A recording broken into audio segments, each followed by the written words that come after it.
ಅಧ್ಯಕ್ಷ ಬರ್ರಿ. ಎಲ್ಲ ಮಾಧ್ಯಮ ಮಿತ್ರರಿಗೂ ಸೈಲೆಂಟ್ ಇರಿ, ಯಾರು ಮಾತಾಡಬೇಡಿ.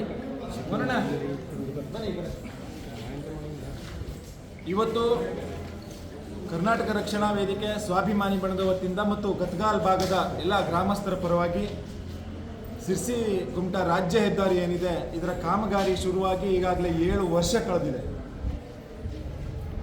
ಆದರೂ ಕೂಡ ಅಲ್ಲಿಂದ ಇಲ್ಲಿವರೆಗೂ ಕೂಡ ಅವ್ಯವಸ್ಥೆಯ ಆಗರವಾಗಿದೆ ಸಿರ್ಸಿ ಕುಮಟಾ ರಾಜ್ಯ ಹೆದ್ದಾರಿ, ರಾಷ್ಟ್ರೀಯ ಹೆದ್ದಾರಿ.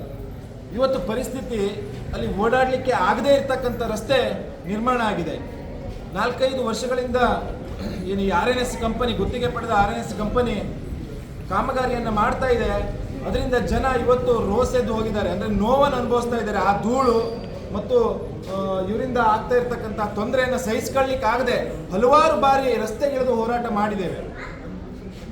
ಈ ರಸ್ತೆಯಲ್ಲಿ ದಿನನಿತ್ಯದಲ್ಲಿ ಆಂಬ್ಯುಲೆನ್ಸ್ಗಳು ಓಡಾಡ್ತವೆ ಮತ್ತು ಸ್ಥಳೀಯರಿಗೆ ಅನಿವಾರ್ಯವಾಗಿ ಆ ರಸ್ತೆಯನ್ನು ಬಳಸ್ಕೊಳ್ಬೇಕಾಗಿದೆ. ಕುಮಟಾಕ್ಕೆ ಬರಬೇಕಂತಂದ್ರೆ ಸ್ಕೂಲ್ ಮಕ್ಕಳು, ಸಾವಿರಾರು ಮಕ್ಕಳು ದಿನನಿತ್ಯ ರಸ್ತೆಯಲ್ಲಿ ಸಂಚಾರ ಮಾಡ್ತಾರೆ, ನಡ್ಕೊಂಡು ಓಡಾಡ್ತಾರೆ ಮತ್ತು ಸ್ಕೂಲ್ ವ್ಯಾನ್ಗಳು ಕೂಡ ಓಡಾಡ್ತವೆ.